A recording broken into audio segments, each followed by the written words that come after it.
Hello everybody and welcome back to the Limbus Company. Ba-da-da-ba-da-da-bum-bum. And this episode is on my actual computer. Ha ha ha! So it'll be much nicer and the proper resolution compared to the last one. Plus, we're also using the new sound settings. So, if you've heard them in the past, you already know that they're muy buen. I think that's the right word. Also, real quick, I just want to say this. I have been destroying myself wanting to go for this here identity. I have been absolutely 200% down bad. And it doesn't help that I've also been down bad for the Otis skin. I am like double down bad right now. However, I must resist. I must hold off because not only do we have 15k lunacy, which is enough for 100 rolls, but we also have 20 more rolls ready to go. So ideally, if we can save up to 200 rolls, then I am all but guaranteed to get the next Walpurgi stuff. Ideally, at least. And then debating on how it goes, we could potentially shard some stuff. We are very close to Ryoshu, even if we somehow miss her. Very close to Yisong, in case we miss him. This is for a surprise tool that'll help us later. And yeah. So, in the previous one, I mentioned that we were just going to do this in one shot because the previous chapter was so short, so this one is bound to follow along. Now, there is something I wanted to do for this chapter. Unfortunately, I'm not going to be able to do it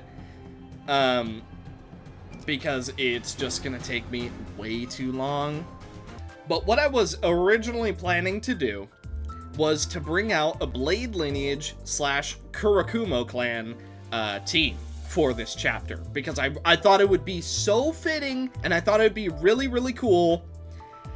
Issue, not only am I missing quite a few of them, as you can see, but they're also very low level, and I'm just a bit too broke to level them up properly. But that is fine, because we do still have the main team.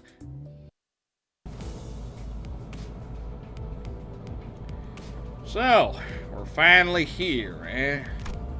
Heathcliff looked out the rattling bus window with a dour expression. Though it wasn't raining, the world outside was gray and opaque, like an overcast sky. Black, pungent clouds of smoke had long devoured the atmosphere. So this is the kind of place Heathcliff used to roam. The color remains gray this deep into the heart of the Backstreets. I recall with quite the certitude that the T-Corp I arrived at after my departure from S-Corp was sepia-hued. This phenomenon can be explained by the fact that the technology used to drain our saturation is situated at the center of T-Corp. It has been reported that such variations in hue may occur in areas further away from its sphere of influence. Ah, I understand. Then. Two other sinners immediately jumped in on the conversation to direct it away from whichever obscure subject Yisong and Faust were about to steer it into. Oh, right! I had something to ask you guys. Oh, yeah. Me too. What? I mean, or no, what? Oh, I mean, yeah, that's, oh, yeah. The buildings here look a little different from where Yisong used to live, so I'm just wondering if there's anything up with that. Exactly. That's exactly what I was about to ask. It's been a while since we started on this journey together. I was starting to grow more comfortable with the sinners. Maybe that's why I found Gregor and Radya's valiant effort to keep this conversation remotely comprehensible to most occupants of the bus pretty amusing. Ah, Allow me to elaborate then. My boy has the biggest smile. He knows what he's doing. Come on. To discuss this subject, we must first... And Yisong, unknowingly shooting down their effort by jumping onto another complicated discussion, was another sight I'd become familiar with. While I was curious about the technology T-Corp uses to drain our color, and about the behind-the-scenes of T-Corp's operations, and look, I've got a clock for a head, alright? It's hard to speak good. It wasn't something that could be answered now. I decided to table that discussion for later. Instead, I approached Heathcliff. He was sitting on his lonesome, clearly in deep thought. Clockhead. Still racking your head about what to wear to Wuthering Heights? What? No, it's nothing like that. Heathcliff protested, jumping up from his seat. Looks like I hit the nail right on the head. Fine, I was. A little bit, but I was mostly reminiscing. I do remember hearing that Heathcliff used to live in the Backstreets. A part of some syndicate, if I recall correctly. Virgilius did say that we were going through the Backstreets instead of going straight to the T-Corp nest for a reason. And that it was because of the company's orders. Maybe there's something for us to do here? Heathcliff did spend some time in the T-Corp Backstreets, after all. Maybe we'll run into a golden bow here. No chance. If the golden bow was as common as any other twig in some Backstreets, why'd we be doing any of this globe-trotting waste of time? True, I guess. Besides, Wuthering Heights is quite the manor in more ways than one. You won't find it anywhere near some rundown back streets like this. There's a chasm of wealth between these poor alleyway sods and them. After all, they've sent me an invitation. Quite obvious that we'll find our golden bow in that manor, ain't it? Or at least somewhere in the same nest. Correct. We will eventually travel to T-Corp's nest. Heathcliff continued to speak in a low voice. The hubbub from outside the bus seemed to blend with his words, turning into a mass of murmurs. There was some sort of commotion outside. Before we talk about wherever our eventual destination is, we'll have to clear the road of some blockage. Your intuition is half right, Heathcliff. Heathcliff, who was muttering to himself in an uncharacteristic daze, jolted awake. Bloody heck! What's wrong with you and the broom broom lass? Neither of you ever do anything without a proper forewarning. I simply did not see the necessity of warning you. Anyway, those outside the bus are our targets. Targets? I believe he means to say that they must be eliminated. I feel compelled to let you know that is not the only implication of the word target, though I am yet to be informed of the precise details of this mission. That is, regardless, you are to make contact with a target among them. Find the target, then extract the necessary intel. Is this clear enough for you, manager? How are we supposed to find this target if you're not even gonna tell us who it is? Dante asks if there are any identifying characteristics to this target. I'm sure you'll find out when you get there. You are asking me questions I have no answers to, Dante. Don't waste your time. Well, off the bus, all. I was somewhat wary of the way Vergilius answered me, but even in murky situations like these, we've always managed to pull through anyway. Oh, look, you can see Charon, Charon, however you want to say it. You can actually see her. I'm sure things will get a little clearer once we get there. I slowly disembark the bus with the rest of the sinners. That one's headed your way, Aniki. Don't worry about me, I'll handle him. Try not to get yourself killed, you got that? What a mess.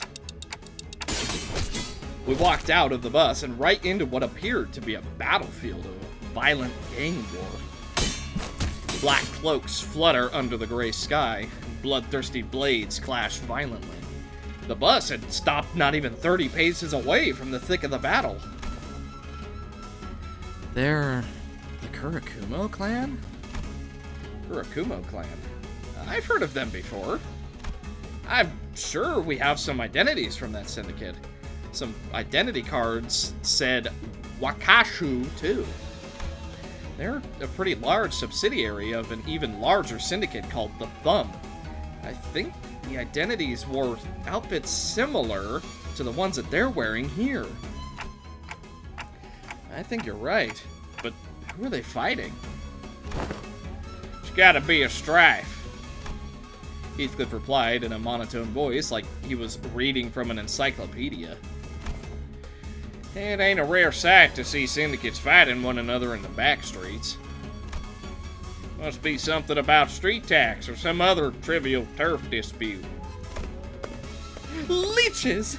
Blood-sucking curs seeking to oppress and exploit the weak with violence! Fie! There is nary a place these scum do not infest. It ain't anything new, lass. Most syndicates are like that.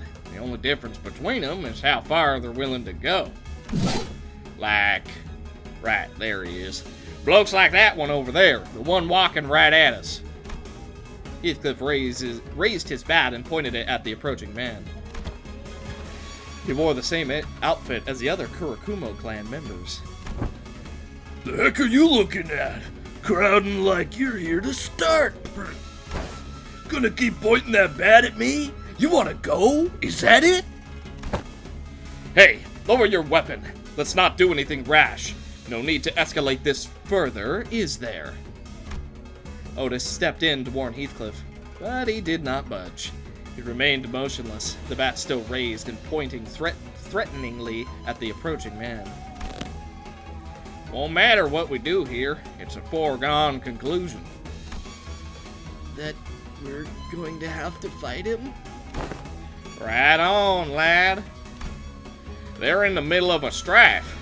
They'll be real sensitive about making it clear that this is their turf. What better way to do it than forcing some unwitting travelers to pay the toll for the road? Looks like we've got a smart one here. The Kurokumo Clan henchman strutted before us like he owned the place. Just as I begin to wonder how dumb you could possibly be, you show your shrewd detective side. Gotta say, it's a real mystery. Ishmael muttered at Heathcliff, who was shrugging at us with an expression that clearly read, "I told you so." Well, since it looks like you clowns already know how this works, let me get straight to the point. The toll is 500,000 on per person. 500,000 on? Let's see here. 1, 2. Right, I count 13 of you here. And since you guys all rode in on a bus, I'm sure there's a driver in there too. Don't just skimp out on us now. I'd like it if we didn't have to make this business messy by going through the bus ourselves. Did you hear that, Dante? This is totally a highway robbery.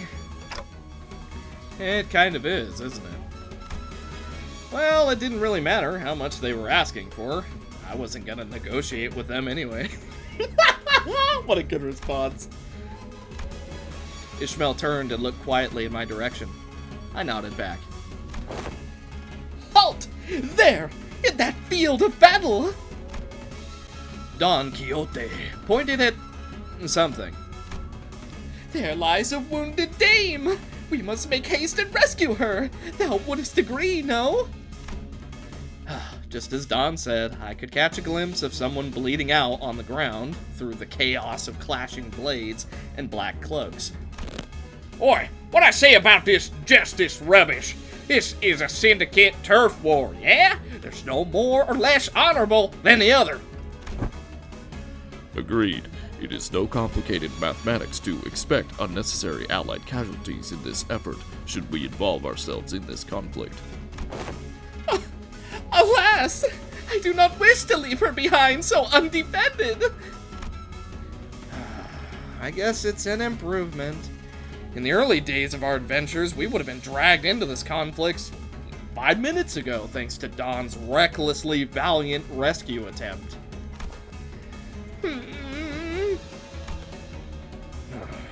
I suppose she's learned her lessons by trials of fire.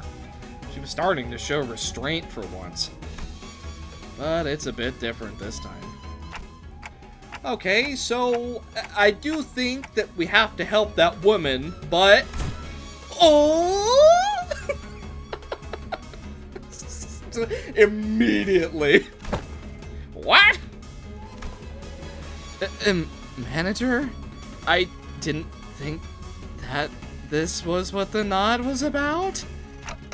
No. I'm not saying we should get involved because it's the right thing to do, or anything like that. If Vergilius was telling us the truth earlier, there's a chance that we were purposefully made to drive right through this strife, which means that there must be something here they're expecting us to find. They always put us in danger's way for a reason, after all. I just have a feeling that the wounded woman might have something to tell us. Maybe an intel of some kind. And, if it turns out we were supposed to get intel from the Kurokumo Clan and not that woman, then I suppose we'll have to beat it out of them. Oh. Marvelous executive manager! I, Otis, am actually awestruck by your genius! Actually? What, is she implying that her usual flattery is phony? I don't like the way you're treating the Kurokumo Clan like we're some pack of stray dogs. And don't think I missed that sympathetic look you gave her, which could only mean that you clowns are chummy with the Blade Lineage! I could practically hear our negotiations, Not that I was going to negotiate. falling apart as the man drew his blade. A rational deliberation followed by a sensible decision. I will return my appreciation for your magnificent leadership with a flawless victory. All units, prepare for battle. Okay, Otis. The Kurokumo Clan stands in our way. What you got? Although, truthfully, I already know. I've done enough, I've done enough mirror dungeons to know what they do. Swipe!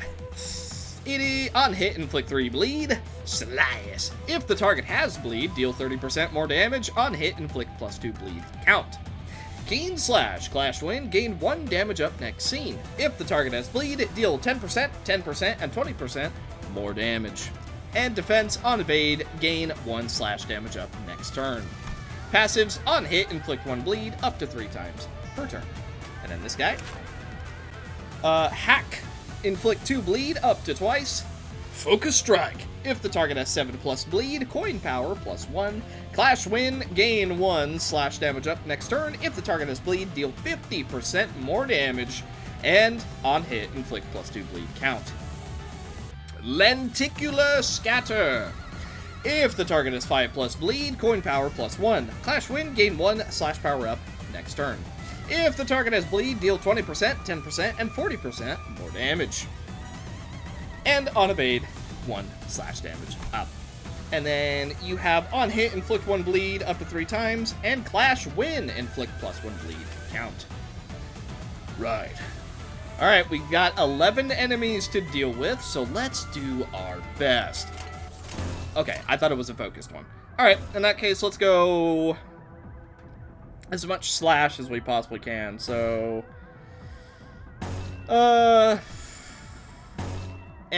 we got that, and then we do boom, boom, slash, attack power up. 탈출 개체 확인. Okay, it looks like we're losing most of our clashes. Okay, tiny bit of damage being done. Yeah, no, that wasn't very good. 도움이 될 수 있을 거야. Okay, we're gonna go for all purple value. Boom, boom, boom, boom. Then we go slash, slash. And we don't have enough tremor. So we'll just go for smacky smack. 당신의 판단을 따를게요. Okay, now we're starting to win some clashes. Flip player manages to miss every single attack. Unfortunate for us. Okay, most of them are staggered now, so let's go for a guaranteed kill into double. Actually, you know what? Let's do that. Boom. Boom, boom, boom. And then guaranteed death. 당신의 판단을 따를게요. 이 작살엔 Behold! 담겨 있지. Okay. You're staggered. No, you're so low! 기억하는 게 좋겠어. Okay, luckily the smackdown does end up working for us. Guaranteed death. Not to be confused with destined death. 집중하지. Firing charge, doing 18 damage. Woo. Woo. Barely won that. All right. Backup is here. We also have flip flare ready to go. I guess we're immediately going to go for big value. Then we're going to go for slash into slam. Boom, boom, boom, boom, boom. Okay. That should work out pretty well. Blazing strike. 이 격정 속에서 Are you serious? 45 sanity and I didn't hit heads. Are you? Oh.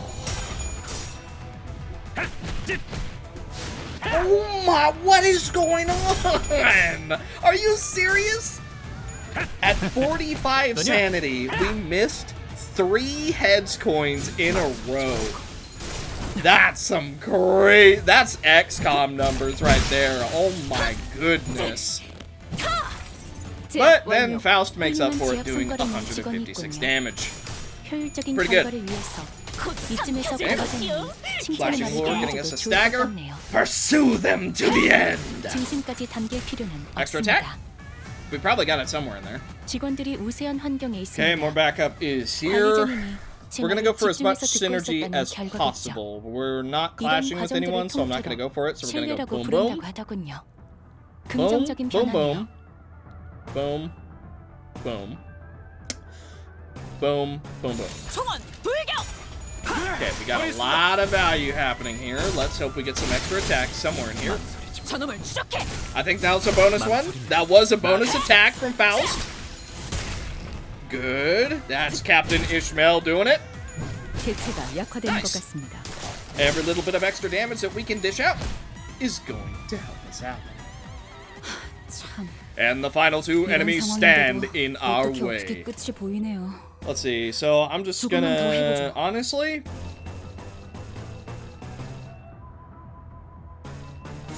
Yeah. 여전히 무섭고 겁이 나. Goodbye. 그럼에도 망설이지 말고. 이 격정 And you're dead. Bye bye. Yeah, just 100 damage, you know.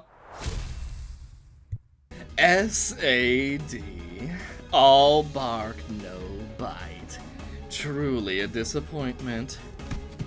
While the rest of the sinners were slowly recovering from the excitement of battle, Dawn did not waste a second before bolting forth to the woman's side. Hark! Art thou? I must check thy pulse. Oh, you can check her pulse through her forehead? Didn't know that was possible. The lady lives! So this last was the intel we need? The sinners, one by one, began to gather around the woman. She was dressed in an all-black garb like the Kurokumo Clan members, but her weapon and her outfit were unmistakably distinct. Blade Lineage, huh? I looked around at the defeated Kurokumo Clan members, then back at her. The difference became even more apparent. Dawn slowly and tragically shook her head after checking the pulse on the others. Executive Manager, I have questioned some Kurokumo Clan members during the battle, but no notable intelligence has been gained. So it's just her then. I hope my gut feeling proves me right. The lady doth appear to be the sole survivor. We must move her to the bus and administer first aid post-haste. What dost thou say to that? Yeah, I don't see any other way. We don't carry a first aid kit with us, and I can't turn the clock to heal her, so... Result? Do you mind carrying her back to the bus? I do not. Thus, we made our way back to the bus, Mersault carrying the dying Blade Lineage member. I see that you've hauled in another baggage. Vergilius didn't seem very happy about this.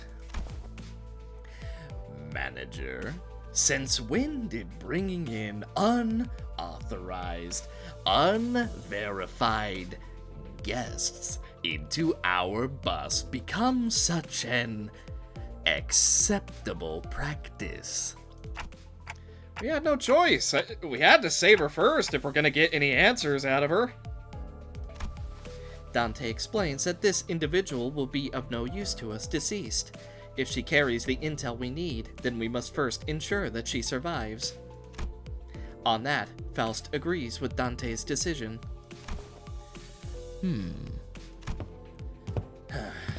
What's done is done. However, do be mindful of bringing in strangers onto this bus from now on, Dante. I had a feeling that Vergilius had much more to say than that, but he simply sighed and dropped the subject. Welp. I believe that Manager Esquire hath made a decision most just. Thanks. Just as I was starting to dread that this bus was doomed to be eternally uncomfortable, Yisong emerged from the back door with a good news. I have done what I can. Now, And before he even finished his sentence, the woman was awake. Where? TB. Welcome to the bus. And oh, we're... An Otachi? Ha! The Blade Lineage woman sprang from her prone position, grabbing the sword next to her. She held the grip of her blade, ready to draw it at any moment. Identify yourselves. Are you with the Kurokumo Clan? No. So we're... Then why does that woman wield an Otachi? She will not listen. We should kill her. Ryoshu! She me off for 2 reasons. 1, she refused to listen, making this conversation longer than it needed to be. 2, she dared to compare their scrap metals to my blade. Is there any reason for me not to proceed with her OOF clock? Yeah, there is. She can't tell us anything useful if she's dead. Ryoshu often shows bursts of emotion in the most unexpected times, but at least she listens when I ask her to, which is a relief. I suppose your blade is not exactly like theirs. Your uniform is certainly different. And you, who might you be? You certainly wear a rather loud timepiece. Are you unable to communicate otherwise? They are our manager. Their vocalizations will not reach your ears. I recognize the scent your voice carries. It's familiar. Even in the districts that I have resided in, have I not met fellows who speak as I do. Speak as you do, indeed. Yet I sense familiarity in your choice of verbiage. You must be from District 19. S-Corp, are you? Though I have fled, that is where I hail from. I see. So you have also left your home behind. My compatriots oft share the same fate as we do. Perhaps meeting someone from the same home district helped. The woman visibly relaxed before slumping down on a nearby chair. Her breathing was labored. My name is Isong. I have operated on the wounds you have suffered. So I have acted with such brutishness despite your kindness. Please, accept my apologies. Call me... Angdu? I don't think I'm gonna pronounce that one right. I am a Salsu from the lineage that deals in blades. Oh, Tante, maybe we can leave the talking to Yisong this time. Looks like we could sit back and let him handle this. And cue it going wrong. I nodded, replying quickly to Radya's whispers. If you are from District 19, S-Corp territory, then you must be aware of who we are. I am somewhat aware, though I am far from acquainted with tales from the streets. I have heard that the Blade lineage is bound to no master, no land. Yet whence do you flee? It is a tale far too long to be shared in full. All I may divulge is that we had no choice but to seek a territory for us to thrive in. Perhaps there is aught that we could do to assist, should you deign to impart us the particulars of your pursuers. Angdu shot a sweeping glance at all of us. Her eyes appeared heavy with crushing exhaustion. If you and your fellows were skilled enough to defeat this group of foes, then all of you must be quite capable.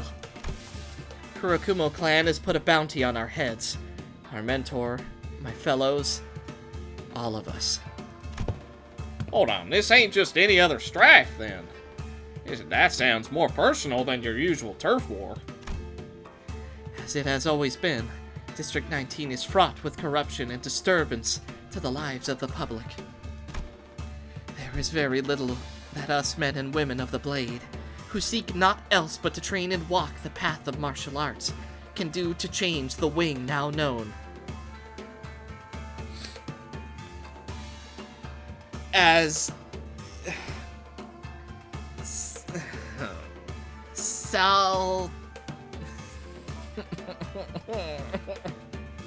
Salpipio Groindustries, or S-Corp. As the old saying goes, what other choice does a monk who arbors his temple have but to leave it behind? Thus we have departed from our home. So the people of S-Corp suffer still. We had departed in search of a new home, yet it was no easy journey. Most territories have already been made home by others. In order for us to settle, conflict was unavoidable. In the midst of those conflicts, I have the memory of our mentor bringing us an invitation. An invitation to enter a library of sorts. Virgilius, who had been sitting quietly with us, one leg over the other, on a chair far from the rest of us, visibly reacted. I think I remember that the word library always got a genuine reaction out of Virgilius. You have the memory. Quite an odd way to phrase your own recollections. We arrived at the library, hoping to escape the Kurokumo Clan's clutches. But all we had done was to lead ourselves into just another field of battle. We were handily defeated. Then, all of a sudden, we found ourselves stranded in the back streets of T-Corp. Upon our waking, the bizarreness of such an experience can only be described by an expression just as odd. Ha! Meant to bamboo-hatted Kim! Her eyes suddenly widened mid-sentence. Engdu leaped from her seat. I believe that our mentor remains there still. We must make haste to Yong-jin Building. Be not so hasty. Such wild movements may tear the wounds that I have... Ha! Huh? What the heck? Is she dead? It is no surprise that a sudden rise in blood pressure, in lieu of blood supply, would cause one to faint. She has merely lost her consciousness. You were right, manager. She did have some useful intel for us. Yong-jin Building. I suppose we have some business there, then. Maybe, but I'm not sure. I don't know what this has to do with our mission, if anything. Or maybe it's that library that we should... Danger! Danger! Bunch of people in Mephi's way, speaking swords around. Black clothes. Passengers, move out. Protect Mephi. Executive Manager. They appear to be Kurokumo Clan's reinforcements. Well, what can we do? We'll have to think about this later. For now, let's take care of the reinforcements. We returned to the bus, after dispatching the Kurokumo Clan members that attacked the bus. Hi? Only to be greeted by an unfamiliar face. There was a woman, that's a woman, sitting in the frontmost seat of our bus. Interesting guide. No, interesting guide. I believe we made it... Oh, I see what she's doing. Interesting guide. I believe that we've both made it quite clear that no guests are to board the bus without prior consultation. That discussion was not even made an hour ago, in fact. Yes, we did. No outsiders, to be exact. Isn't it as clear as day as to who she is? I noticed that she was wearing a familiar uniform with the logo CLEAR emblazoned on her chest. Are you from the LCCB? She understands us? Dude, I swear, everyone on this bus understands us, including Virgilius. I swear, he understands us. He just doesn't want to believe it. How the heck did... Oh, how would she talk, bro? There's so many voices that I already have to do. I don't have the vocal range for this, but I'm gonna try anyway. How would Yukari talk? Give me a second. Okay, hang on. Like, let's... LCCA, the after team manager clock. Right. I could see that she was wearing a red emblem on her shoulder. Huh? Wait, can she hear what you're saying? No, don't have any talent in TikTok interpretation either. But it was pretty easy to tell with that blank, stupid look they were giving me. Don't you even have the common decency to mince your... Ishmael scowled, about to tell the woman off, until she coughed and collected herself. Maybe she suddenly recalled her old attitude. I am Team Leader Kaiman, Limbus Company Clearance After Team, Normal Operations Unit 2. I don't think I've ever seen anyone from the After Team in person. Ha! Of course not! All the damn blokes do is sweeping in to pick up the spoils after we've all done the hard work. Let me set some things straight, Backstreets mutt. What? The after team is charged with cleaning up the mess you ungrateful wastes of lives leave behind. Sweeping in to pick up the spoils? No. We do the very difficult work of sweeping your stinking under the rug. Waste of lives? Is that how you guys see us? Oh, that's not all. Waste of lives, bumper cars, the most expensive bus in the world, meat shields, maniacs with more luck than they deserve, and then some. Doesn't seem like the most relevant conversation topic for now, though. You better change your tone. Now. If you give me one reason to, then I will. Unfortunately, it is my personal philosophy to be stubbornly set in my ways, unless I'm given a good reason to change. Sure, it's your job to collect the golden bows, no matter what, but I'm having a lot of trouble scrounging up even an ounce of respect for a group of half-wit idiots who don't give a about people who have to clean up after them. That's enough, team leader Kaiman. Very well. I wasn't sent here to reprimand them. I'm here to relay the orders from the head office. Kaiman produced an envelope, opened it, and pulled out a paper from within. She began to read it out loud. LCB, additional mission assignment prior to T-Corp Golden Bow retrieval operation. 1. Eliminate and/or secure the distortion in the area. 2. Recover the monolith, an artifact in the shape of a black stele, from the same site. Monolith? What's this now? Distortion? Are you saying that they've already distorted? I don't know. Limbus company clearance is not part of this extra operation. I was merely ordered to relay this information to you as I happened to be taking care of some other job at T-Corp. I believe that our one and only mission was to recover the golden bows. Since when did it become our job to play errand boy fixers? Since now. Besides, I don't see what the difference is between an average errand boy and your team. All you ever do is picking up and delivering the golden bows, no? Right. I guess the after team is full of grouches like you, huh? Rodion grumbled like she was imagining a department full of Kaimans. Kaiman quietly took a sweeping look at the complaining sinners, then approached me. Manager Clock. Yes? Can't hear what you're saying anyway, so just listen.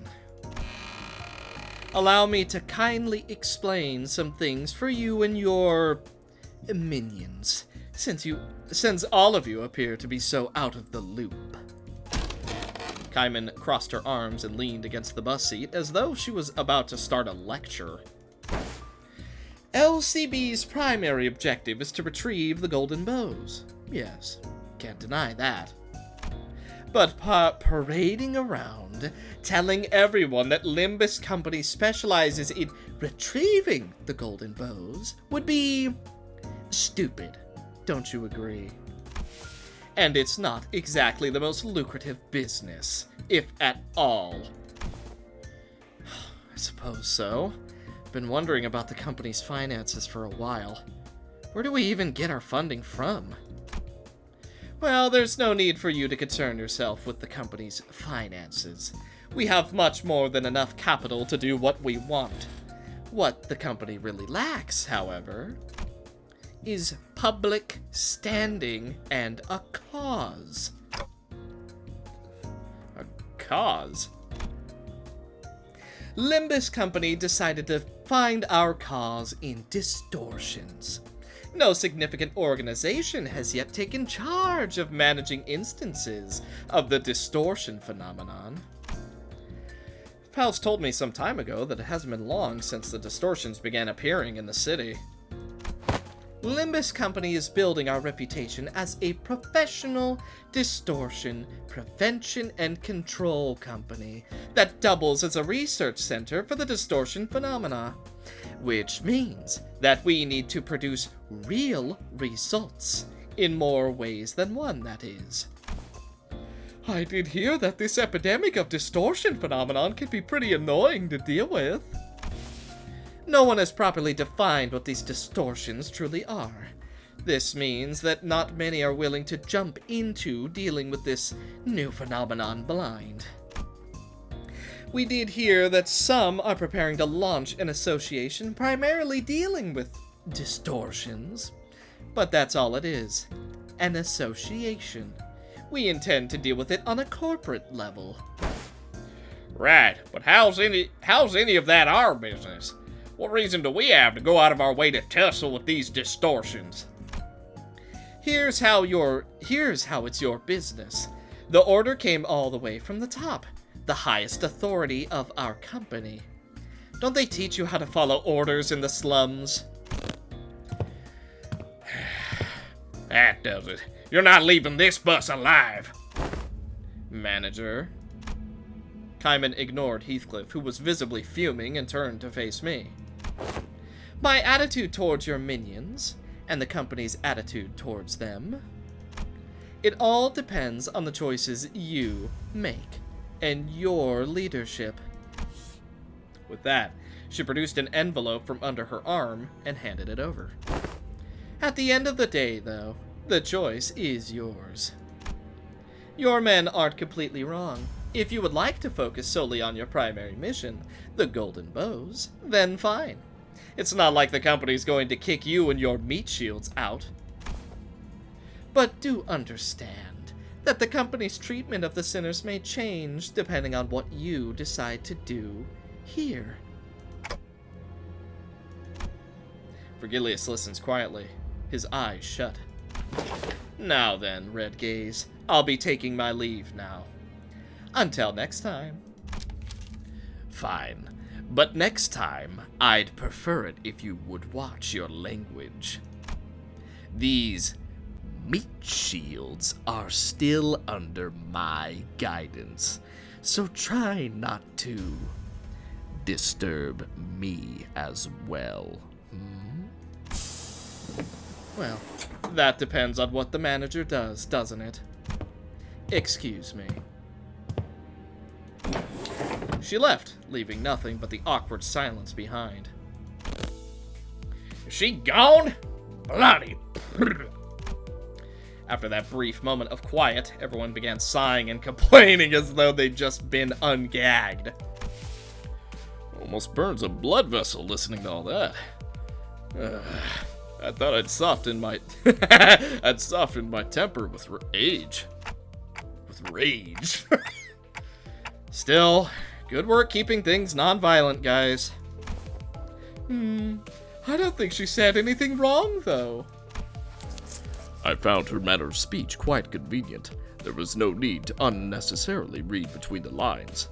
I had little trouble understanding her and organizing my thoughts accordingly. I guess that's one way of looking at things. Anyway, she's right that we really don't have much say in the matter. If the company asks us to do our jobs, we do our jobs. I don't have anything to add myself. I have no issues with following orders.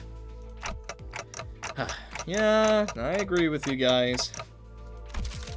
I tried my best to cheer up the sinners as I opened the envelope she left behind. Not much of note was in there. One old-fashioned walkie-talkie, a bunch of signed and stamped paperwork, and... Huh? Mission location. Yong-jin Building. Let's go, Charon. Yong-jin. Right, Berg? Got it.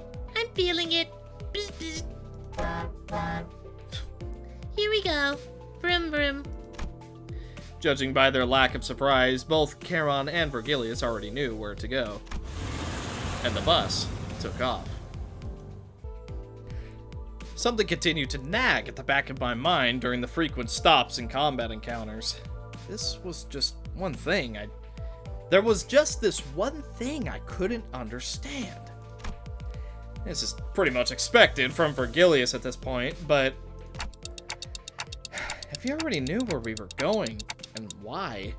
Would it hurt to tell us for once? I muttered to myself while looking toward the back of the bus where Engdu slept. She was still out cold. Come on, Faust. I legitimately think that this is something we have to talk about. Can you please relay my question to Vergilius?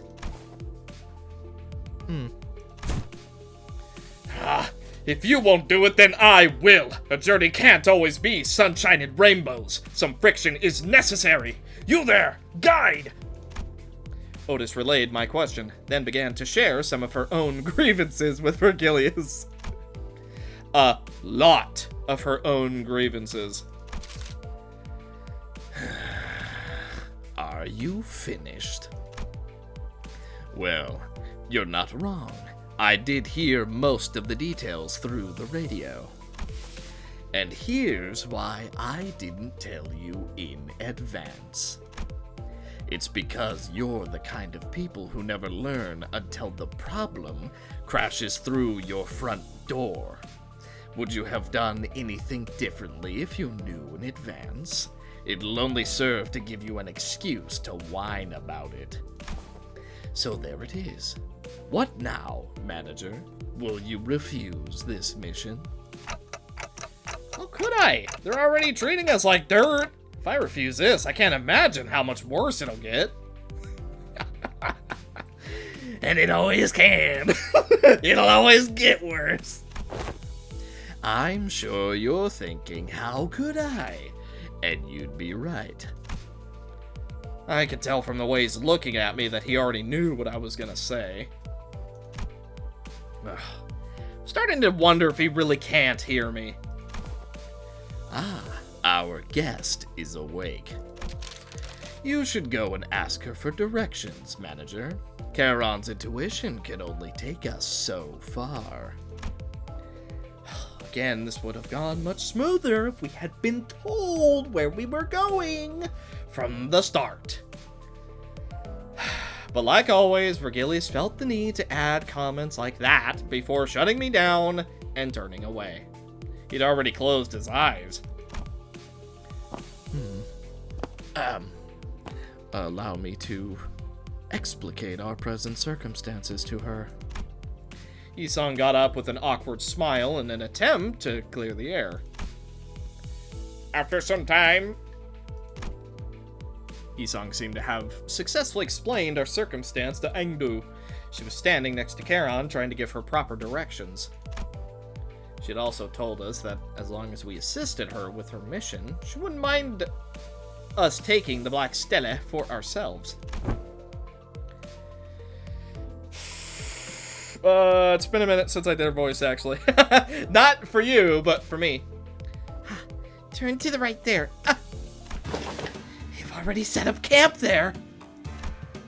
People dressed in Kurokumo Clan's garbs were wandering around the building, standing guard before its entrance. I have to. Mentor Bamboo-Hatted Kim. Delaying further will only allow the distortion to grow more powerful. We must enter the building as soon as possible. Engdu had already leaped out of the bus and was rushing in with her weapon drawn. We quickly followed suit. Ah, dang it! Looks like this was the last one of them. Looks like this was the last one of them. That's a bit better. The aroma of blood. Some splattered fresh, some old and growing viscous. I can already tell there will be a collage of different blood spatters waiting for me in there. I'm excited to see this collection for myself. This one expresses brutal thoughts with such nonchalance as one muses about their next meal. Whichever may be the case. The way is open. We must move with haste. Engdu did not hesitate for a second before disappearing into the building's entrance. Man, I'm impressed by her energy. Wasn't she knocked out cold just a few minutes ago? It is sheer willpower that moves her. What other choice does she have when her superior is captured? Huh. From the name alone, I expected Yong-jin Building to be much taller than just 6 floors. A building and all. Okay, rich boy. It is a common naming convention in the Backstreets. I looked up toward the rooftop of the building Hong Lu was looking at. Suddenly grew curious. What time is it right now? Said the clock. Yes, Rodion! Oh, that's so good. I was literally halfway through saying said the clock, and she hits Dante with the need a mirror. My head doesn't actually tell time, you know. Oh, me and Rodion are on the same page for that one. That's good. Oh, jeez. Okay. Take a moment. It is 2:12 in the afternoon. 2 in the afternoon? It's not midday, but it's not supposed to be this dark, is it? How was it this gloomy and dark at 2 in the afternoon? I'm starting to lose my sense of time in here. Seems particularly darker than this area we're in. Well, compared to the smoke war days, it's still bright as a sunny day. I suppose that's true. The back streets of T-Corp are known to be in a perpetual state of murkiness. Their machines ceaselessly discharge heavy plumes of smoke, which cloud the skies. That, and the constant color drainage keeps the back streets of T-Corp dark and dreary. Of course, I must also inform you that the conditions have improved somewhat after the smoke war, due to the various extenuating, prohibitive conditions introduced by the outcome of that war that limits the production of smoke. Before the war, we have no time for idle chatter. Come now! No! We hurried toward Angdu's urgent cries. Oh, there were more blade lineage left. Oh. What the? The last took them all out already. They were nothing but mewling minions. The size of their bravado ill-matched their immature skills. They foolishly decided to stand their ground instead of retreating upstairs. An electric buzz of sorts played from the radio I had stashed in my clothes. Someone calling this radio? The sound became much clearer when I unfolded the antenna from the radio. LCD here. LCD here. Can you hear me? Acknowledge. Come on. The voice coming from the other end of the radio was upbeat, to put it mildly. Very chaotic. Okay, I just have to press this button, right? Well, I'll talk, but it's not like you can hear. Ha! They actually TikTok! Oh, right. I called you for a reason. I'm just calling to relay a message, so don't bother responding, yeah? Okay. We don't have much time, so let me keep it short. Remember that black steely you guys were sent to retrieve? You know, the monolith? I'm picking up a super huge bump in the monolith signal in the area near you. That signal can force people to distort, for your information. Force people to distort? We have to contain it before that seeping signal goes completely out of control, okay? Ah, what the heck is this? Oh, my bad. I've got some stuff going on over here too, you know. Anyway, I gotta keep this short, so let me just emphasize that time is of the essence here. Over and out. Call dropped before any of us even had the chance to say anything. It was a she! Ah! Whatever, that's just her voice now, whatever. She's, pretty lively, huh? We don't have time to sit around dumbfounded, Clockhead. Let's crack on. Everyone, I think the elevator's broken. I see that you and your fellows now also have a reason to hurry. I say that we break through their lines and rise through the stairwell. What say you? You don't have a choice. Come on, let's go. put the radio back in my pocket and began running up the stairs.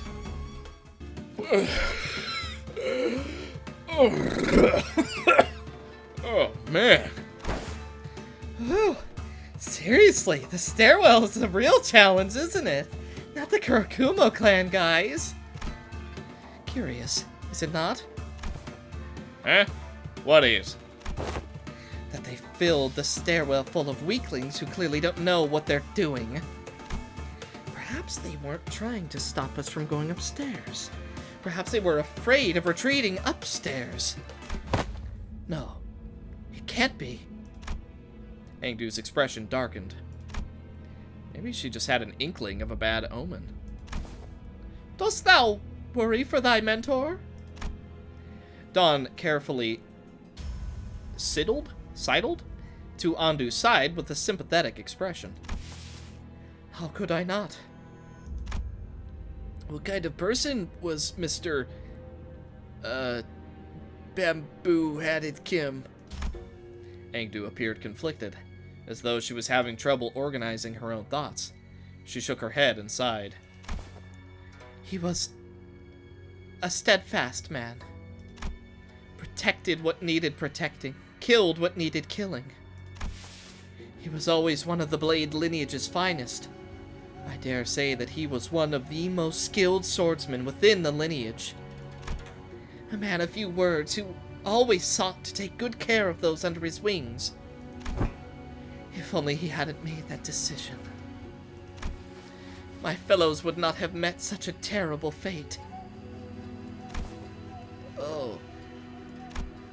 Sinclair half opened his mouth, apparently curious about what that decision might have been.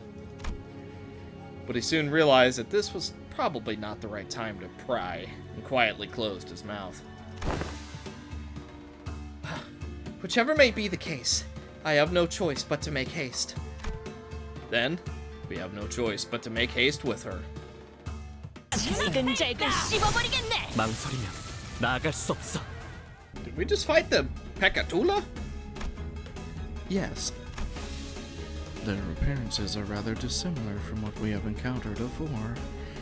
They appear to have grown more acute. They are evolutions of each Pekatula. The kind of Pekatula one transforms into depends on the types of sin that one has embodied in life, so it is no surprise that there may be variations to them. But we've never encountered anything like them before. Collecting the golden bows could have expedited the Pekatula growth process. Oh, those bows. They really have something to do with everything, huh? Our job is starting to look a lot more serious. Right, that reminds me. These Pekatula are each supposed to represent some kind of sin, right? Sin. My thoughts grow distant all of a sudden. No. The sinners grow distant while my thoughts draw nearer. Their voices grow muffled. The word sin feels oddly unfamiliar today. It appears that they have lost their sense of self, their original forms now forgotten to oblivion. Self. Aren't distortions kind of similar to that? Some people become distortions and some become Pekatula. I wonder what the difference is. I think I know.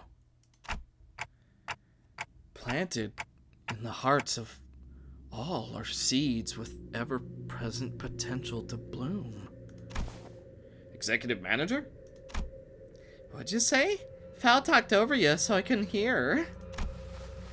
If you would allow me to continue, maintaining the self even at times of extreme stress could cause one to evolve into a distortion, and when the light of that day descends upon the hearts of every human, blooming the seeds buried deep within. Manager?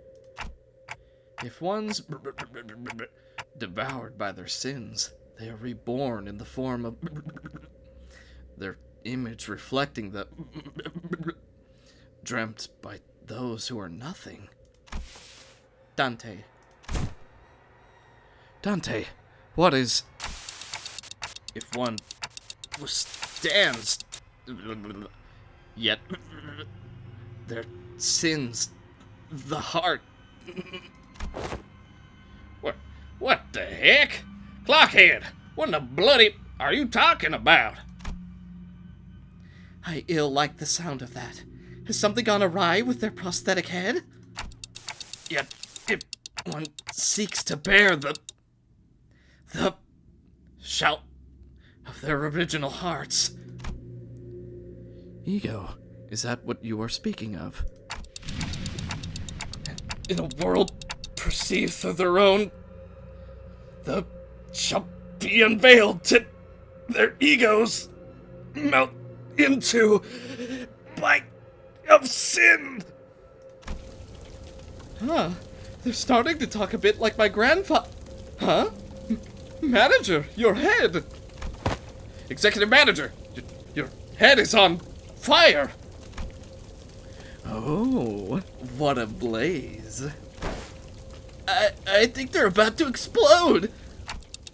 Only those who can find their own. Oi, we gotta do something before Clockhead bites it. Got any bright ideas, lass? I know not what to do. Only those who are awakened to their own.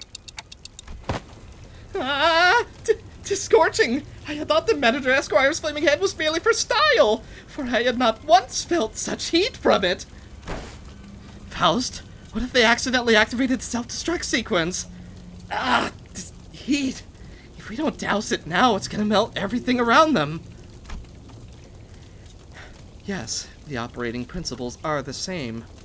Dante is, via the golden bows, connected to the root of the sapling planted in the subterranean area of the headquarters, which is to say that... Who gives a about the bows? We've gotta douse the flames on their head. Water! Doest nay one have water? We must make haste and douse the flames. Sometime later. Bit of a hard cut. Okay. Pray tell, art thou recovered? Oh, my eyes. That is, if I had eyes, opened slowly. I was lying on the ground. Oh, surrounded by the sinners. What happened? Do you not recall what had transpired? I guess I don't. I do remember walking up the stairs and suddenly feeling really dizzy. Executive Manager, you must visit a workshop to get that looked at as soon as we return. Huh? A workshop? Did I malfunction or something? Don't talk about them like you're talking about some machine. Either way, there isn't anything we can do about what just happened. Not here. We can discuss this later once we return. What just transpired does not seem to pose any hindrance to our mission. Engdu, She has advanced without us. While I remain curious yet concerned about your condition, we must reconvene with her. The situation calls for urgency. Yeah, okay. There was a lot I didn't understand, but since we're in the middle of an operation, let's deal with this first. Why'd this have to break? What now? There was a nervous-looking man on top of the stairs, on the uppermost floor of the building. I could immediately tell that this man was unlike any other foe we faced in this building. Better be quiet in there. I hope that thing at least stays put. He kept looking into his pocket watch as though he was expecting something awful to come out of that door. He is. His garb, which highly resembles the Kurokumo Clan's standard outfit, suggests that he is a relevant individual in this case. It is possible to extrapolate from his outfit that he is of higher rank than any foe we have defeated on the course to this location. Then, before I even had the chance to suggest waiting for a bit to come up with a strategy, Engdu was already charging at the man. You must be a captain of the Kurokumo Clan. What the? You wish to hunt the blade lineage? Very well. Here I stand before you. Face my blade! Suppose this means that my men are all dead, huh? I'd toss you into that office if I could, but the merchandise is still in there. Ah, come on. Suppose I've got no choice but to fight. At least allow me to introduce myself, then you can tell me who you are. Name's June, captain of the boys you killed. Engdu, Salsu from the lineage of blades, a follower of Mentu bamboo-hatted Kim. The hallway before the door falls silent. It is as calm as a winter's dawn. The two warriors, blades drawn, begin to take cautious steps. It's as though they're attempting to gauge the distance between each other. Ha! There was a sudden flash. When I came to my senses, the pair had suddenly switched sides, facing away from each other. The outcome of this clash... Come on, that's it? Huh? Miss Engdu! appears to have been Engdu's defeat. She fell to her knees. I mean, I was just getting started. I'm surprised you even had any energy left for that attack. Well, she's been fighting the Kurokumo Clan henchmen on the front lines before we even had the chance to catch up. No wonder she's exhausted. I must also remind you that she was on the verge of death not so long ago. She has overexerted herself. What? Are the rest of you gonna fight me too? This hardly seems fair. Me against all of you? This June rested his blade on his shoulder with an annoyed scowl. I could tell from his single clash against Engdu that he wasn't gonna go down easily. Well, I don't like that we're all ganging up against this one guy, but... You've got one loud clock for a head. What even is that? Is this some local T-Corp clock-shaped prosthetic fashion or something? It is a clock, right? You there, is that clock head on time? Mate, what do you think? That clock ain't for telling time. Huh? What'd you decapitate yourself for? What a useless clock. Okay, then. Any of you got a timepiece? A clock, a watch? Anyone? My stupid watch broke again. The sinners wordlessly begin to surround June. I guess not. Are any of you even wearing a watch? You must all be insane, sauntering about without a timepiece. Even if I did, I would hardly find it within myself to show it to thee. You're all really getting on my nerves. You know what? That's it.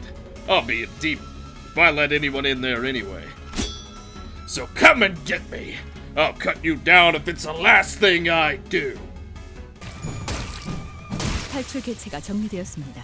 Well, now that the lackeys are dealt with, it seems as though we've encountered the big man himself.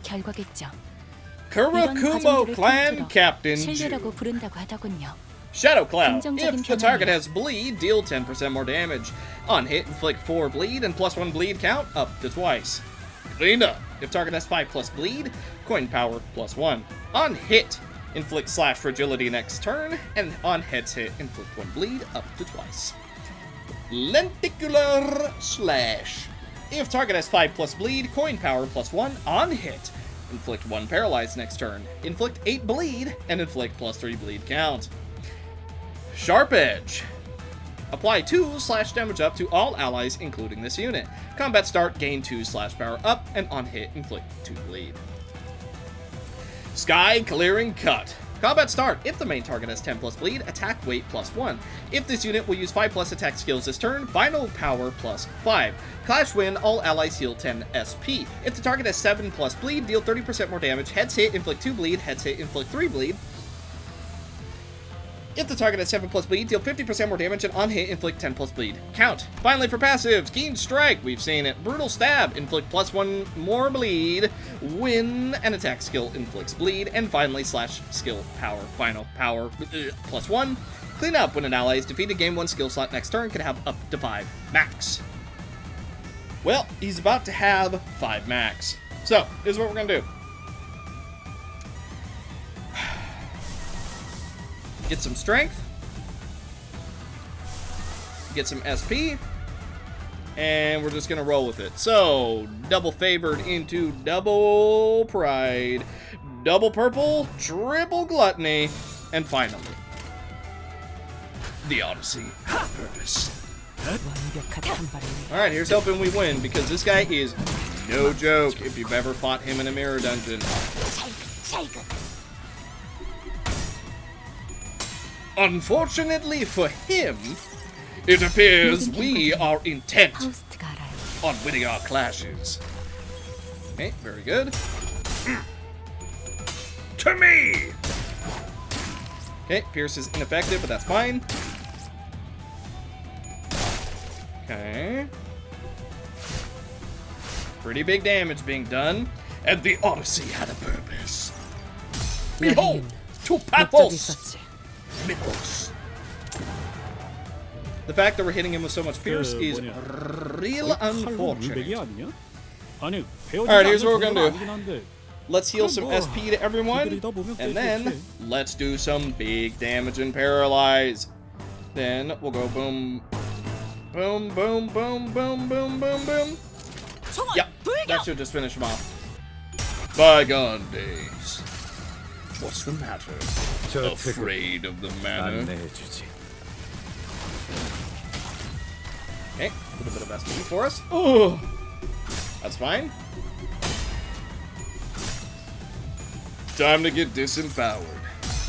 Learned this from a friend of mine. Well, old friend. Okay, some Dark Flame for next turn. To me! That paralyze and minus coin power helping a lot. And we pursue them to the end. Boom! That right there is game, set, match. 탈출 개체가 정리되었습니다.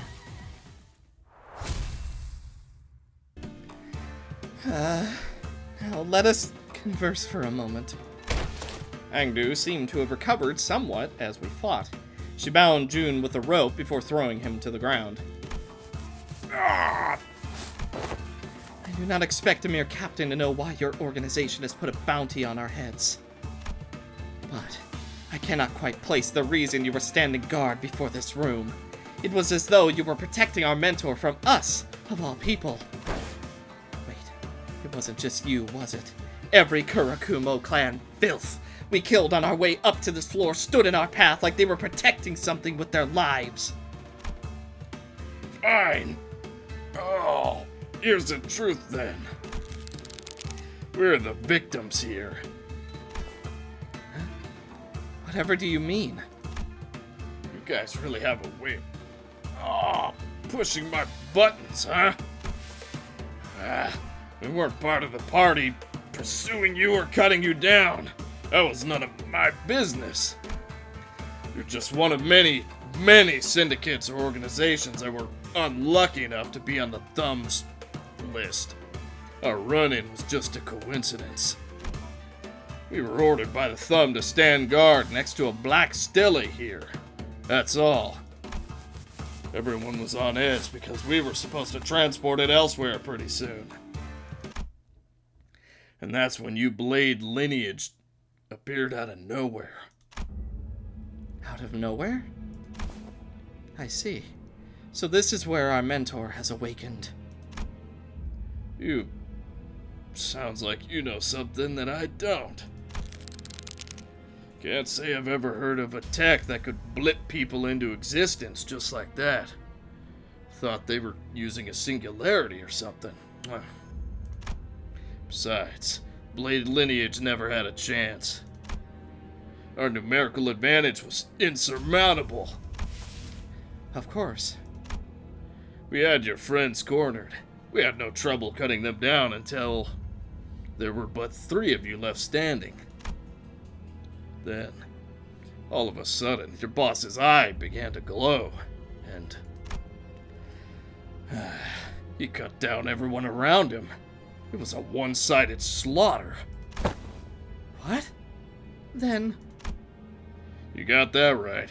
Blade Lineage, Kurokumo Clan, it didn't matter. He cut through everyone. So what the was I supposed to do? What were we supposed to do? I'm their captain. The lives of my men are my responsibility. I had to save them somehow. So I stayed behind to guard the door while my men guarded the entrance to this building. What other choice did I have? Delivery deadline's coming up. I'm finished. This won't end with me having to cut off a finger or two.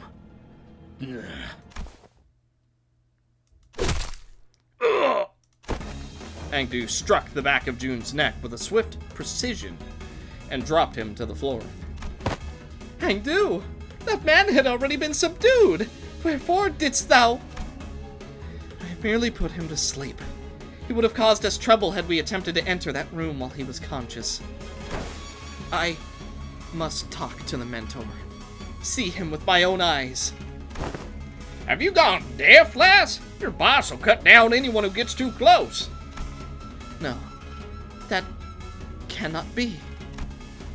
Dante, we can infer from what information we have gathered that... Yeah, I agree. There's a powerful aura coming from behind that door.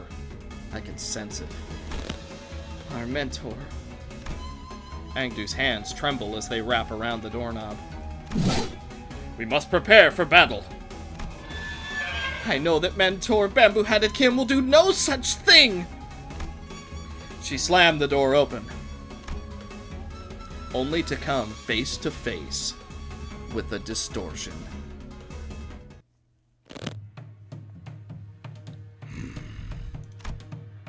Mentor, what is this? I recognize these wounds. These are your techniques. How could you put your blade to our fellows? Attempting to communicate seems futile.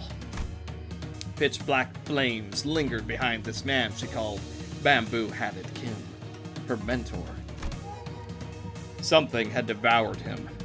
There was something in his eyes. Fiendish malevolence. I could definitely sense it. This was a distortion. Cease your beastly howls and talk to me! Please! Say something! Boy, don't get too close! The distortion unsheathed its blade in the blink of an eye. It sensed that something had entered its range. That stance. You're really going to kill? Get out of the way! As Angdu stood there confused, Sinclair urgently hurled himself in her direction. And in that brief moment, the distortion's blade descended upon them, as though it bisected the very space they inhabited. I surmise that Sinclair has entered the distortion's range as well.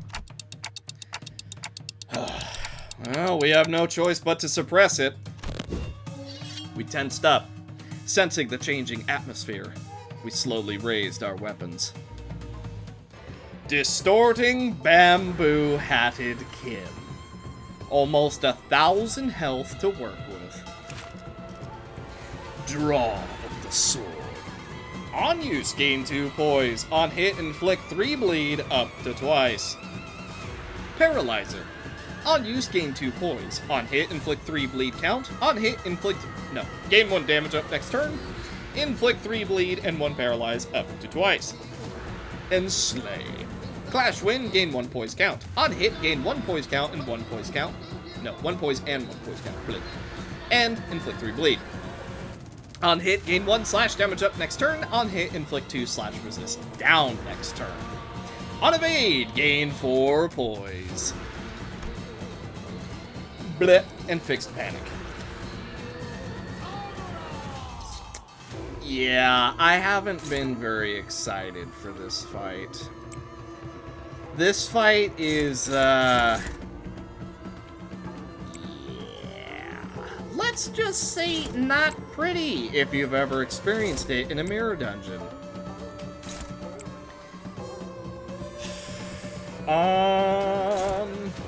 Well, gonna give him poise no matter what we do. Uh-oh. Okay, you know what? Him being in the positive is good. We want him to have sanity.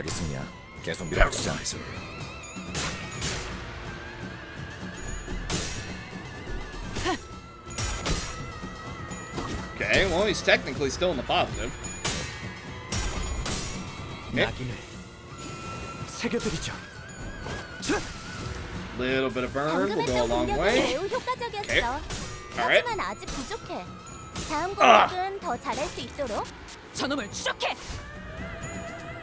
That's a free attack. Oh, we actually managed to get through his evade first try. Nice. Oh boy. Okay.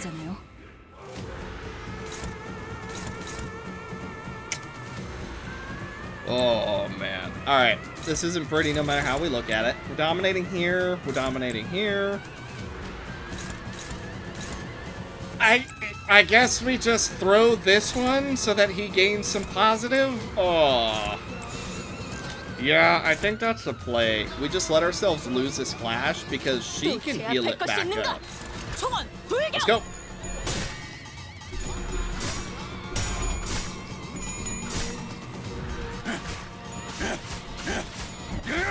Okay, 24 damage. Not a lot, but it will add up. Bah! The evade goes off both times. That's a lot of freaking poise he's got. Okay, we do finally get through it, but he's basically guaranteed to crit on his next attack that lands.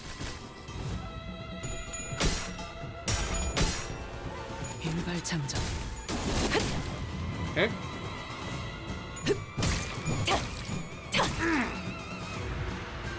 Okay. 이 싸움을 끝내주겠어. Let's see. Yield my flesh. Gain growing resentment next turn. Growing resentment. When this unit has a relevant buff, gain growing resentment equal to damage taken. Do you know what is coming? If you've played Ruina, you do. Okay. Dominating here. Somehow dominating here. Does he have paralyze? No. Wow. None of these are going for us, so we'll just go for damage. These aren't going for us.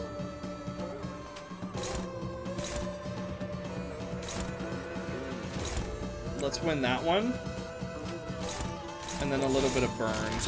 He's going to hit us no matter what we do. We can't stop it.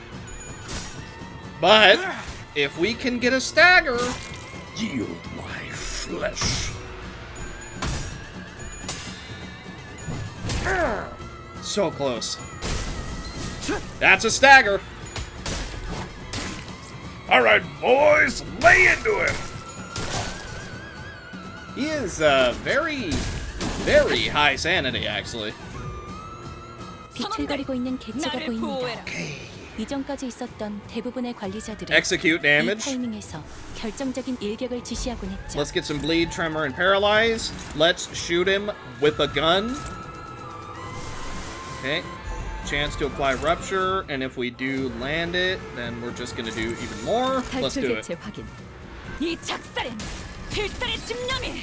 He's getting growing resentment though. 효과적이네요. 이 방식을 기억하는 게 Come on, boys! Wait a minute, paralyzed is such a bad idea. Wait a minute, I know this. 기꺼이 그대에게 We didn't land heads anyway, it's fine. 유효타 좋아. 계속 집중하지. Oh, and we hit tails! 나의 손으로 Sinclair, 살려낼 수 있다면. no! Oh, that was the 효율적인 time, 대처로 buddy. 개체를 꿰뚫었습니다. 참고로 Well. 기계는 입에 발린 말 따위 쉽게 하지 않아요. To claim their bones. Combat start. Gain 50 shield. On use, if the shield isn't fully depleted, clash power +5. On hit, inflict 3 slash resist down, plus 100% damage on critical hit. On hit, inflict 10 bleed and +2 bleed count. If the shield isn't fully depleted, divide growing resentment value by attack weight and inflict it as fixed damage.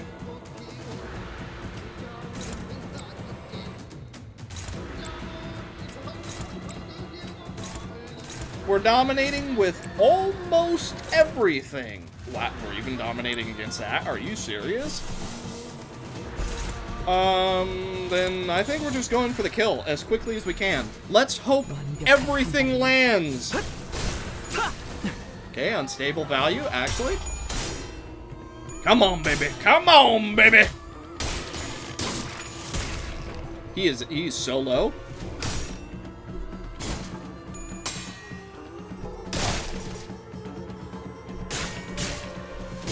Ow, that's fine.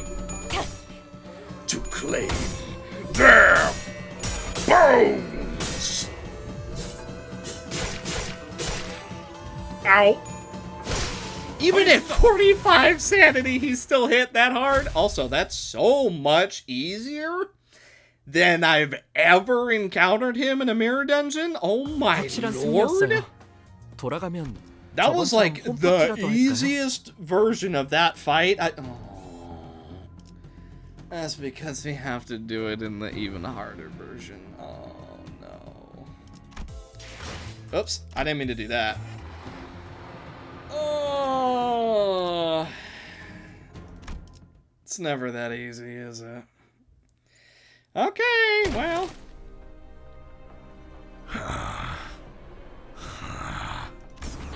Bamboo-headed Kim kneeled and caught his breath. Something began to shimmer behind him. This is a dungeon. A mirror dungeon of the Fathoms. It's just like the Ding Dong's Bar and Friars, huh? It's Yungbong's, Gregor. Yungbong's.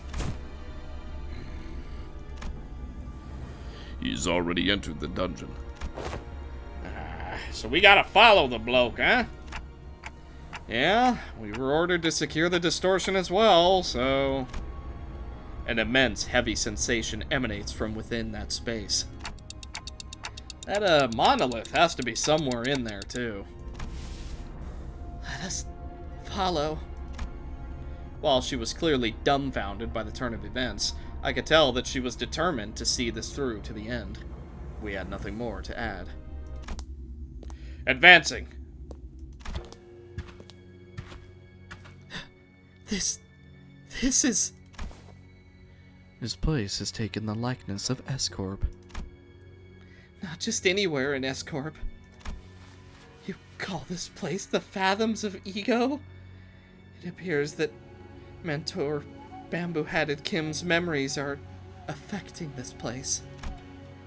Is there aught from his past that you are aware of? No, nothing in detail. I don't believe I have the right to divulge a depiction of his past based on hearsay either. Ongdu continued in a morose tone. When he appeared so suddenly at this building, I don't suppose he had much trouble cutting down the Kurokumo Clan henchmen. I am certain he was flanked by competent men and women. It would not have mattered how many henchmen they threw against the Mentor. Nothing short of a Kurokumo Clan officer could have given him any trouble. In fact, I surmise that he would have been able to cut down 100 of their men on his own. But not all those who accompanied Master Bamboo-Hatted Kim were as powerful as he. His capabilities lie far beyond our own. His fellows must have fallen one by one before the endless onslaught of the Kurokumo Clan henchmen. And I cannot help but imagine that the sight must have reminded him of a rather tragic event in his past. An unpleasant event that likely shook Mentor Bamboo-Hatted Kim to the core. That alone fits numerous criteria that make it ripe for a manifestation of a distortion. He was in a very receptive state to the monolith's influences as well. So that is how the Mentor became beholden to his blade, like a fiend. Yet, still, how could he... We remained wordless and advanced as Ungdu despondently muttered to herself. It was all silent, save for the sound of our shoes lightly pressing into the soft soil beneath our feet.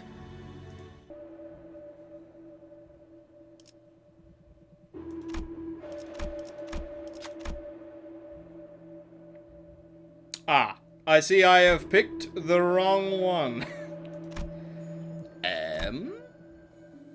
Well, literally no one can do it, so, Heathcliff, you got this? Nope. I mean, I picked the wrong one. What are you gonna do? Okay. Well, let's, heal everyone. Okay. To be fair, the reward that we get, despite the fusion, I don't think would have helped us a whole lot. So we're gonna do that.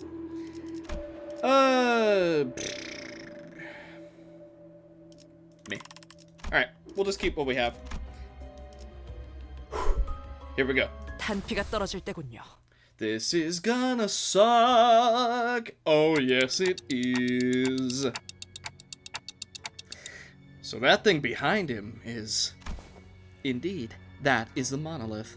The artifact must have entered his fathoms of ego the moment it imbued Bamboo-Hatted Kim with strength. His manor must be where the Mentor's last protectee resided before we departed S-Corp. Such massacre. Mentor, was this carnage the memory that has haunted your dreams and your waking hours for so long? Yet, the deaths of our dear fellows. Tears begin to well in Angdu's eyes. Ah. Again, something murmurs in my head. Is this Bamboo-Hatted Kim's past? A somber voice drenched with woe echoes in my head. For a fleeting moment, I once had this thing people call honor. Vile men whose hearts are consumed by evil oft approach victorious officials to seek harm. And I considered it an honorable deed to be a protector of the virtuous, to hew those that sought harm against them. Yet, to be virtuous in a world of the vicious was to be prey to this merciless world. And before such overwhelming might of the vicious, the irrevocably corrupt officials, my strength was inconsequential. I had little choice but to leave S-Corp cradling my broken spirit alongside my fellows. I have left my scarred honor behind at the land of my failure. We became vagabonds, lost, wandering and weary, aimless drifters without a place to call their home. Even their faith in my decision to leave began to crumble piece by piece.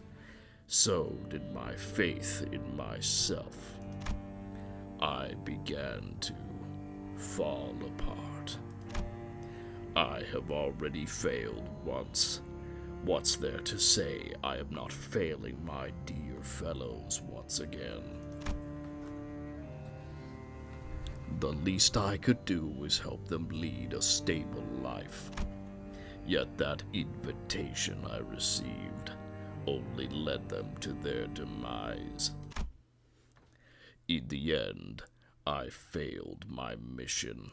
I failed my honor. I failed my dear fellows.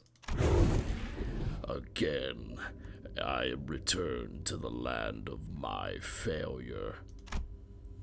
The voice continued to murmur, but it had devolved into nothing more but a low growl, a quiet and incoherent rumbling. I can't help but feel a bit of sympathy at his suffocatingly painful past. But that's exactly why we have to face him. Free him from this distortion. Guys, we're putting an end to this. Right here, right now. Yes, it appears we have no choice. Angdu's grown far too agitated to function properly in this battle. It's all up to us now. And round 2 begins. 1,500 health. And a battlefield that's all too familiar. Alright. Yield my flesh and blade dance. And of course, to claim their bones. Let's see, passives. Gain growing resentment at turn start if to claim your bones is in the skill slot. Remove it at turn end. Blade Dance. At 20% HP, gain a new pattern. At 20% or less HP starting next turn, gain 20 growing resentment every turn. Growing resentment no longer expires. When you take sinking damage, gain 1 defense level down. Useless. Completely worthless. Alright. I don't think we're fast enough for a lot of these dice. Okay, let's do this. Let's go boom. Boom. And then boom. 탈출 개체 확인. Big damage right away. Okay. 저놈을 쇼케.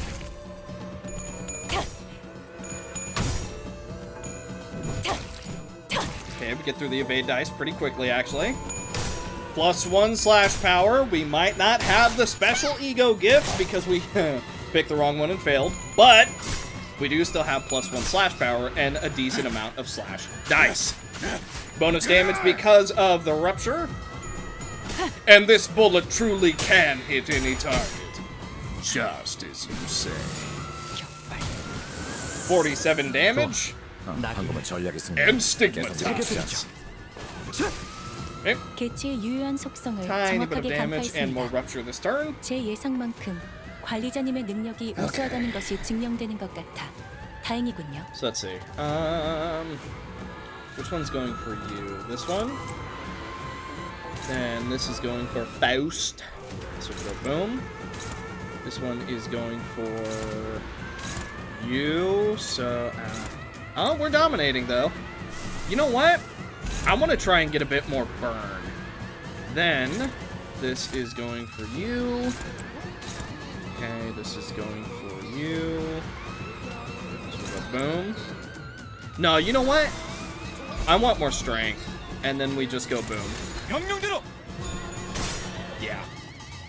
The extra damage is really gonna help. Oh, we don't hit heads when we really need it, but whatever. We do still have a decent amount of burn being done. Not to mention we do get the new passive. Okay. Boom. We actually get through the evasion dice really, really quick. To pathos mythos. The Odyssey had a purpose. 여행엔 목적이 있었지. 55 damage because he is above 50% health. 놀라운 명령이네요. 적을 완벽히 파악하고 있으신 Tiny bit of 거군요. poise damage. Okay, 79 or 71 is not bad at all. 하지만 아직 부족해. 다음 공격은 Big 더 rupture. 잘할 수 있도록. And not a lot of burn damage, but what are you gonna do? Okay. We're in a little bit of trouble. Because here it comes. Yield my flesh. Okay, so we're not in volatile ego. So we dominate here, then we go for execute damage here. Boom. Boom. I think we can ignore that, and then we go boom. Boom. Yeah. Whoever takes a damage, so be it. We just gotta try and brute. No. We gotta try and do as much damage as possible before the real fight begins. We do end up getting a stagger, which is very, very nice. Ignition. Dark Flame is gonna be nice as well. Okay, bit of flashing lure value.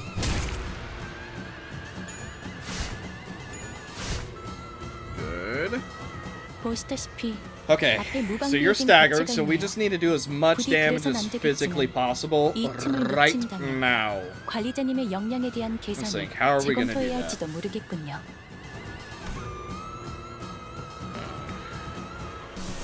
I do not want to do paralyze. I don't think that's gonna be worth it. Okay. Yeah, so boom, boom, boom. Gluttony, gluttony. Okay. It's not a great turn, but it'll do.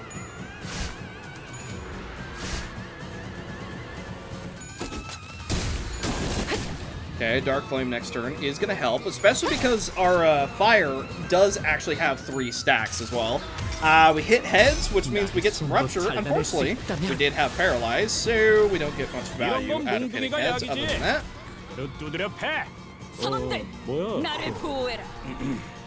Okay. Good luck, mate. Yeah, thanks, we're gonna need it.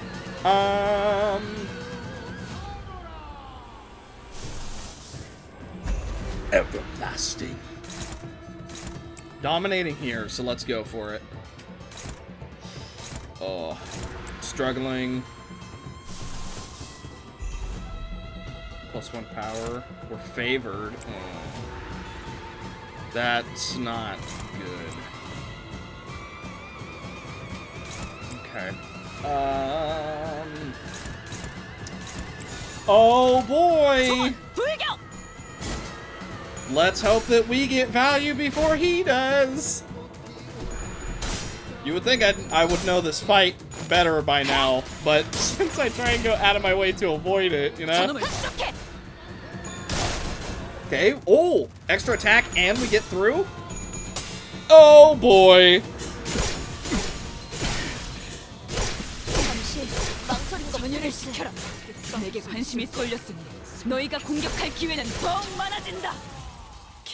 동료들이 침침해 보여.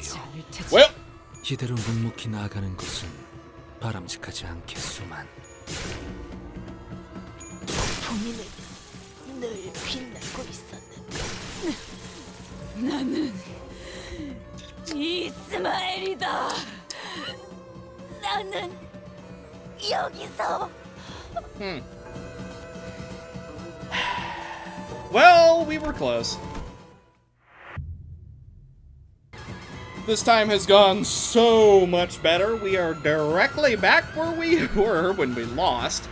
And this time it looks like Tank Don has actually done just fine. So, let us hope for the best. We do still have to get through a colossal shield, so we're not out of the woodworks yet. However, with our execute damage and the amount of AoE we're about to do, hopefully this will be enough. 80 damage. 방금 좀 똑똑했다. 옛날에 조직에서 싸울 때도 눈에 바로 적을 다 Okay, 밀어버리는 놈이 있었지. good. Ooh, extra, I think extra attack? No, that was our actual one. Ebony Stem. No! No! The last two, we had it! Oh my lord! Well, we almost had that! Otis! Otis, you were so close. Oh, you were so goddamn close. Oh man, that blows. Oh, we were legit right there. Oh. Man, that sucks. Oh, we're just stuck here now, man. God, I hate this fight. I hate this fight so goddamn much because Kim is insane. And I don't even have anyone that does sinking. 탈출 개체 확인. We might have one person staggered, but you know what he doesn't have? Ego, because he's distorted.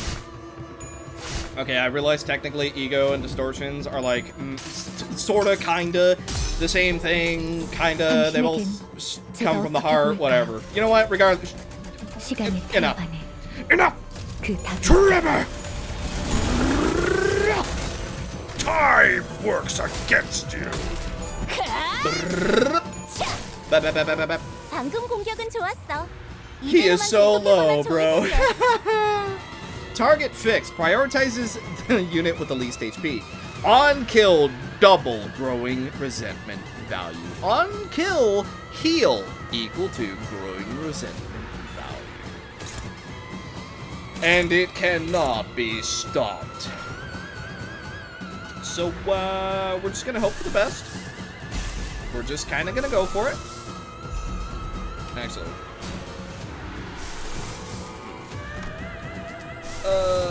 No chance we win clashes with it, right? We're favored despite everything, actually. Okay, here's what we're gonna do. Ready? Boom. Tank it. Tank it. Tank it. And tank it. Right? Big value. The biggest value you've ever seen. Here we go. We're fine. Everything is fine. Oh, we're still fine. We're high enough health. Big burn. We're still fine. Everything is okay. Pierce to the extent of the heart. 가슴 가장 깊은 곳까지 Blah. 박히도록. Blah, blah, blah. This is it. The end of our voyage. 제가 수그러지는 잘했군. 한 놈도 남지 않을 때까지 지금을 반복한다. Wow, that was a fast load. Holy. The dungeon. After a grueling battle, and as we finally managed to drag bamboo-headed Kim to his knees. Like a mirage, the fathoms of ego began to fall apart. The monolith had already left the fathoms of ego and was back at the center of the office. Just as the office began to resemble the one we had walked into, the radio I carried began to buzz again. Hiya! Can you hear me? If you do, give me a TikTok! TikTok. Very funny, Dante. You know we just barely survived a deadly encounter, right? Well, she asked me to. Perfect! So, we really don't have much time left. Since it looks like the monolith has briefly stabilized, let me teach you how to lock it down. Don't take too long, or that distortion's gonna turn into an abnormality. Follow my instructions to a T, and don't lag behind. It's all about precision and speed. Seems awfully cheerful for how dire the situation is.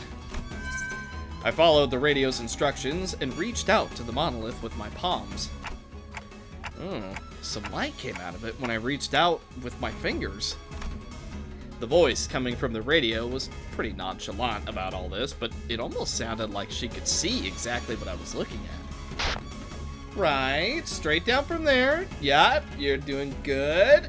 Now move left. Take it slow now. I couldn't help but wonder if I was doing this right, but I still followed her directions and drew a trail of light with my hand over the monolith. Mentor! The shimmering black tendrils began to withdraw from bamboo-hatted Kim's body. Maybe the distortion is withdrawing too. Good work, Detective! The labels are stabilizing! I can't seem to stop calling you Detective, huh? Sorry, old habits die hard, you know. Sounds like she's reporting to someone else on the other side of this communication. Good work, boss dudes! SCA will be there in a minute, so just sit tight. Huh? LCA? Not that rude after-team lady from earlier? Well, anyways, thanks for the assist, everyone. LCD Distortion Task Force Ezra, over and out. The radio shut off before any of us had the chance to say anything. Again. And not 5 seconds later... My, they're really piling in, huh? LCA, the Special Operations Unit. Orders. Commencing secured item retrieval. Right. The item is... Custody target T276 confirmed and secured. Well, looks like our job is done here. I didn't even have to say anything. Not that they could hear me anyway. Before the uniformed troops marched in and started attaching various tools to the monolith. Trouble. T27601 unconfirmed. Requesting location. What are you blathering about? Rewording. Where is the distorted individual? Ah, I am aware of whom you seek. He sits next to the monolith. Huh? Where has he gone? The individual by the name Agdu dragged him behind that sofa. Approximate time of event, 3 minutes ago. Didn't I ask you to tell us if you noticed something important going on in the background? I will make an immediate report should an identical event occur. That's when I noticed that the LCA agents were growing visibly uneasy.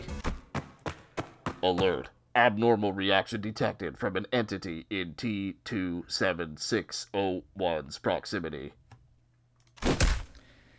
And when that agent ran over and kicked over the sofa... Miss Angdu! There was Angdu, her arms tightly wrapped around bamboo-hatted Kim. Her hand holding a blade that dug deep into her mentor's flesh. I know not of your painful past. I cannot possibly know in detail what you have gone through. But, that cannot be a just reason, an excuse for cutting down your very own fellows. Miss Angdu, that man was not himself. If the blade has consumed my mentor, turned him into a fiend, then I will end him myself. It has to be me. No, not at all. It's all excuses. That's all it is. If Mentor didn't bring some odd invitation to us, if he hadn't caused us to flee S-Corp, our home, to begin with. Oh, yes, I hear you. Your voice is finally growing clearer. Mutation. Distortion of the subject entity confirmed. Suspicion. Phase 1 of the monolith reactivation process may have been engaged. We can't just let her be. She's going to distort. Result, knock Miss Angdu out.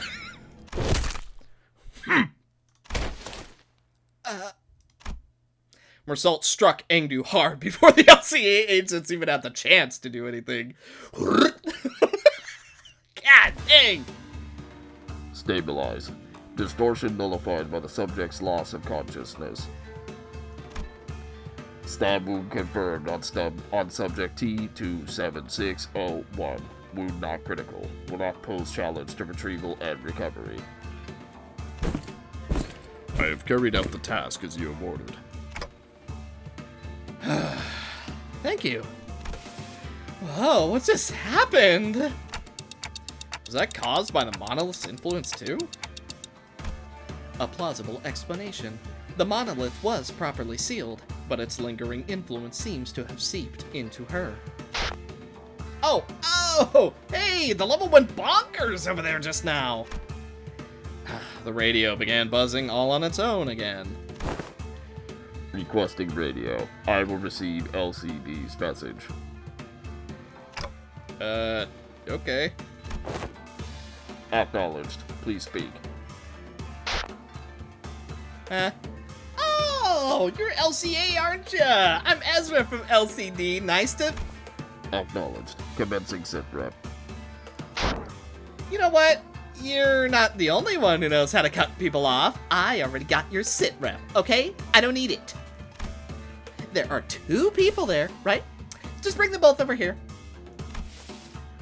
Negative. Exact orders state the retrieval agents are to be... Come on, loosen up some, huh? Concerned. The monolith alone will be a difficult subject to contain. Oh, that's okay. I mean, our very own our very own LCD team leader said she'll take care of it. Besides, that monolith, Detective and I have already successfully retrieved that before. And, considering that the 2 of them are both returnees from the library, considering that the 2 of them have been pulled from the edge of distortion, it'll definitely help us with our records, don't you think? Understood. However... What the heck? Are we kidnapping him for some dodgy human experiments or something? Okay, so I know that there's been scary rumors of kidnappings in T-Corp, but what we're doing here is completely unrelated, alright? I'd appreciate it if you didn't compare us to the likes of those Backstreets rumors.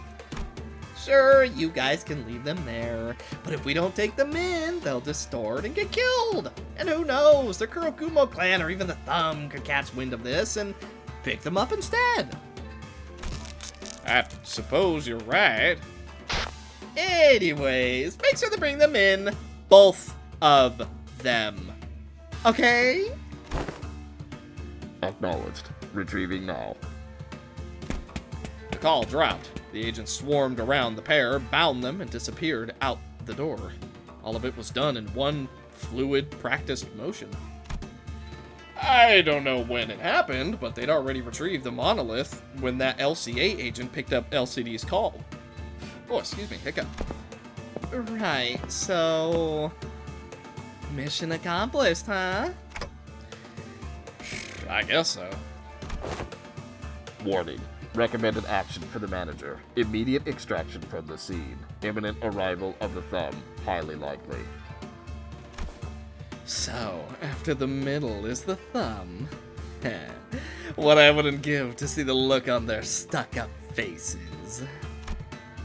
I think he's telling us to get out of here before the Thumb catches us red-handed. Correction. Limbus Company was already on a crash course against the Thumb the moment we commenced this mission. That makes sense. It'll only be a matter of time before they put the pieces together and realize that we're involved in what happened. Are you sure that we can handle not only the middle, but also the Thumb? Irrelevant. A foe is a friend, and a friend is a foe for Limbus Company. Delayed. Extracting scene first. With that cryptic message, the LCA agent quickly withdrew from the scene. He knows something, but won't tell us what it is. At least, that was the impression I got from the way he spoke.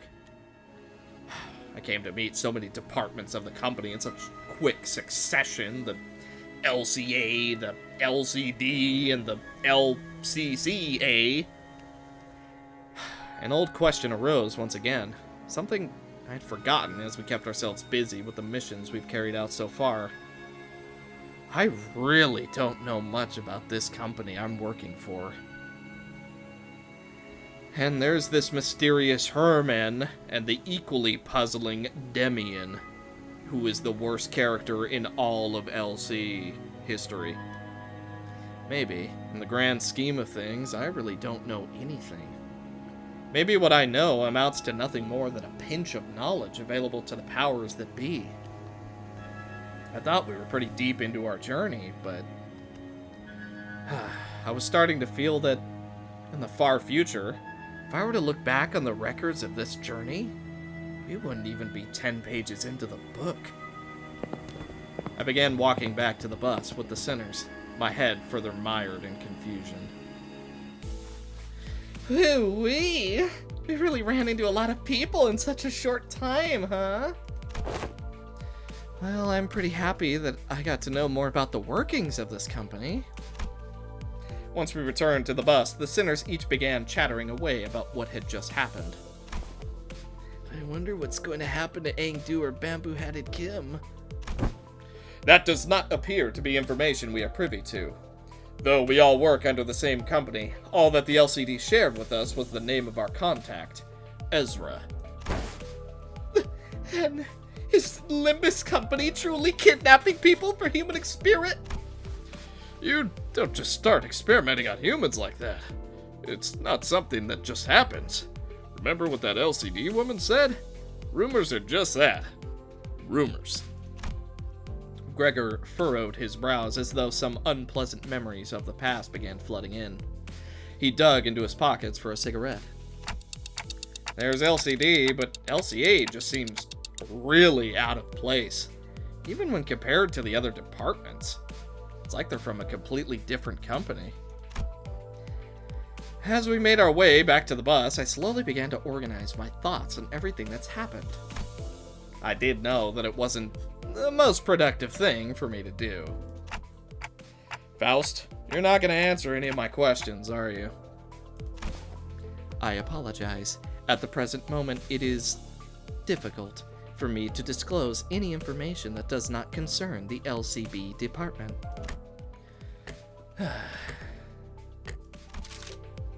It's like impatience is a prerequisite for boarding this bus. Manager or sinner. Vergilius sighed as he muttered. He must have seen me burying my clock in my palms. Your journey will inevitably lead to the answers to all of your questions, Dante. Just follow the path, and it shall all be revealed. You have no reason to rush.